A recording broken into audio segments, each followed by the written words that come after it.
एक बार एक मनुष्य ने एक बंदर पकड़ा। वह बंदर को राजा के पास ले गया। राजा को बंदर बहुत अच्छा लगा, बहुत खूबसूरत लगा। उसने सोचा क्यों नहीं इसे रख लिया जाए। उसने बंदर को रख लिया और उस मनुष्य को बंदर की कीमत अदा कर दी।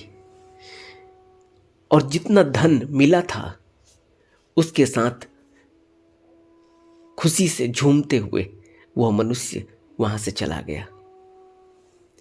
अब बंदर राजभवन में रहने लगा, राजा के पास रहने लगा। राजा उसके साथ खेलता, उसके साथ खुशी जाहिर करता, उसको सिखाता, समझाता, उसके साथ मनुष्य की तरह वह व्यवहार करता था। यद्यपि बंदर एक जंगली प्राणी था, फिर भी वह मनुष्यों के साथ रहकर मानव स्वभाव के सभी अच्छे अच्छे गुणों को सीखने लगा। बंदर बहुत दिनों तक राजभवन में रहा। राजा उसके व्यवहार से बहुत खुश था। राजा ने उसे मानव समाज में रहकर जंगल की सुलभ आवश्यकताओं के लिए तरसते हुए देखा और राजा ने महसूस किया कि बंदर को जंगल में अपने समाज से जो सुख प्राप्त हो सकता है वह सुख उसे मानव समाज में नहीं मिल सकता। इसलिए बेहतर है कि हम इस बंदर को जंगल में छोड़ दें। बंदर पर राजा को तरस आ गया। उसने उसी मनुष्य को फिर दोबारा बुलाया और उसे बंदर को जहां से पकड़ कर लाया था उसे वहीं वापस छोड़ देने को कहा। उस मनुष्य ने बंदर को जंगल में जाकर छोड़ दिया। जब पकड़े गए बंदर को आया देखकर सभी बंदर उसके पास इकट्ठे हुए तो सबने बहुत दिनों बाद उसे देखकर खुशी मनाई।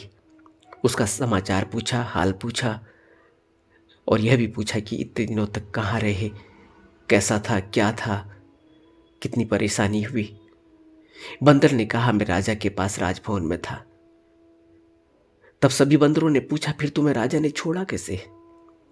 तब उसने कहा कि राजा ने मुझे खेल करने वाला बंदर बनाया, बंदरों की करामात दिखाई, मैंने अपने कर्तव्यों द्वारा उसे प्रसन्न किया और राजा मेरे अच्छे आचरण के कारण मुझसे खुश हुआ और मुझे छोड़ दिया।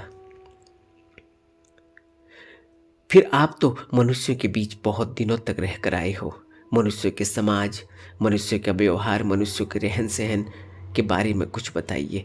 सभी बंदरों ने अपनी उत्सुकता व्यक्त की, निवेदन किया।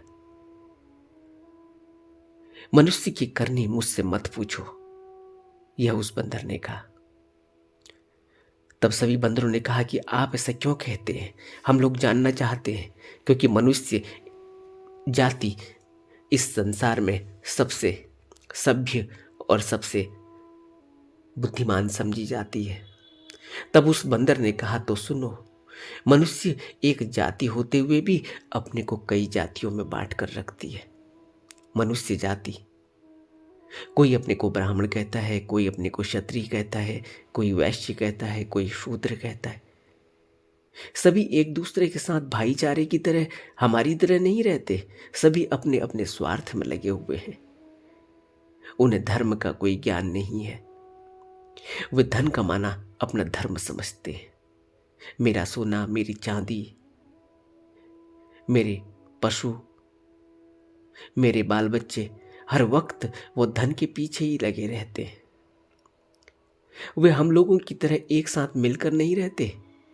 एक घर में केवल 2 आदमी रहते हैं। एक की मूंछ नहीं होती, उसके बड़े बड़े स्तन होते हैं, सिर पर लंबी चोटी होती है, उसके नाक और कान में छेद करके कड़ा पहनाया होता है। उसे धन देकर खरीदते हैं।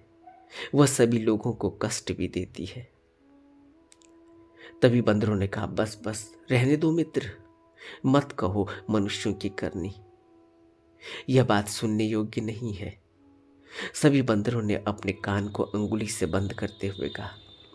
फिर बंदरों ने कहा, मित्र, यह न सुनने योग्य बात हम लोगों ने सुनी है। इस बात को सुनकर हम लोग तो क्या, यह स्थान भी निंदित हो गया है। हमें इस जगह को भी छोड़ देना चाहिए।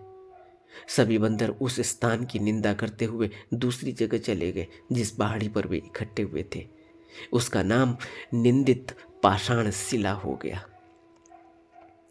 मनुष्य और बंदर यानी मनुष्य और जानवर के स्वभाव में क्या अंतर है? एक जानवर किस तरह से सोच सकता है, किस तरह से हमारी सभ्यता को देखता है और क्या समझता है, इस पर विचार करना होगा। हमें अपने जीवन को, अपने हर पल को इसी तरह से देखना चाहिए कि हम किस तरह से जीवन को जीते हैं, जीवन को देखते हैं, किस तरह से बात व्यवहार करते हैं, किस तरह से अपने समाज में रहते हैं। हर पल का कृत्य हमें यह बताता है कि हम कितने फंसे हुए हैं और कितने उलझे हुए हैं। हमें इस कहानी से सीख लेनी चाहिए। नमो बुद्धाय।